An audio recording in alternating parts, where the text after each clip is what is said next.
Okay, class, so this is the second part of the presentation and machine foundation. Okay, so in this presentation class, I will give you a simple example in order for the formula used in machine foundation be applied. Okay, so here is now the example. Determine the base area of a foundation to support an engine with a specific speed of 1,200 RPM and weight of 9,000 kg. Assume a safe bearing capacity of soil as 0.5 kg per centimeter square. Okay, so solution class. Where W sub F is the weight of the foundation, where the value of the empirical coefficient here is not given. So instead, we use the value of 0.11, not 11, 0.11 class. Okay? So typographical error here.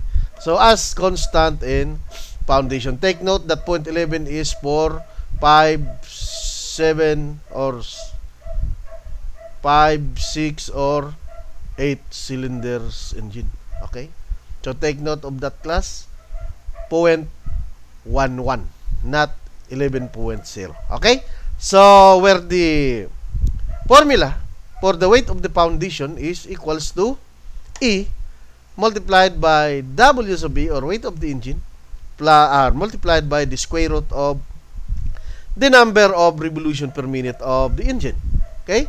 So, substituting class the value for the parameters, W sub F is equals to 0.11 multiplied by 9,000 multiplied by 1,200 kilograms, or 1,200 RPM rather. Okay, so the computed value now for the weight of the foundation is equals to 34,294.605 kilograms class. Okay?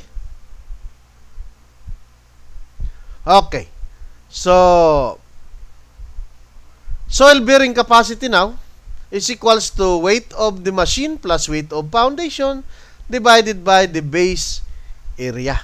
Okay? Take note class that this is was already discussed in the first part of the presentation. So, determining now the base area of the foundation.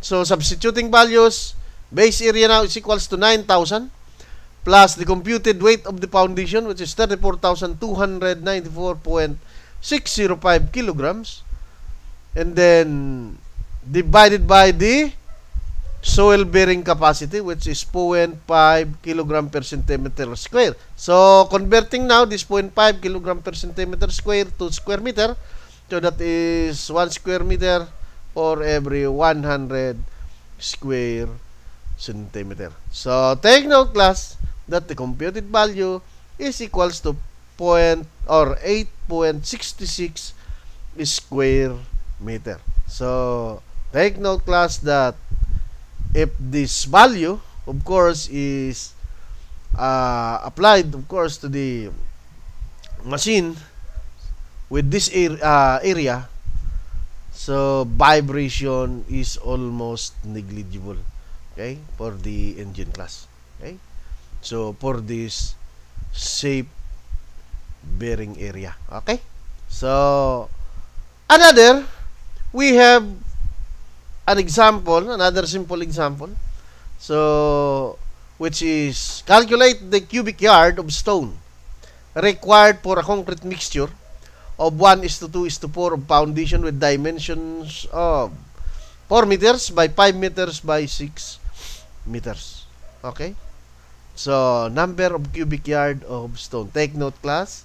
So, this is a problem in estimating the amount or the volume of the stone required. So, take note that the volume of the foundation can be computed using or by multiplying 4 multiplied by 5 multiplied by 6. So, the volume of the foundation class is 120 cubic meter.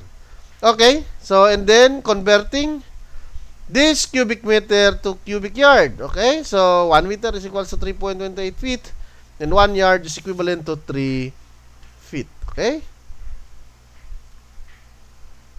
So, volume of the foundation now is equals to 120 cubic meter multiplied by 3.281. So, in order to convert this to cubic yard, so the computed value is 156.98 cubic yard. So, determining now the amount of stone required, that is for every 1 cubic yard of concrete needs 0.88 cubic yard of stone. So, therefore, the volume of stone required for this foundation is 138.14 cubic yard of stone.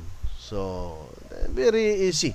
So, if you already know the volume of the foundation, you can easily determine the amount of cement, the amount of sand, and the amount of stone required. Okay?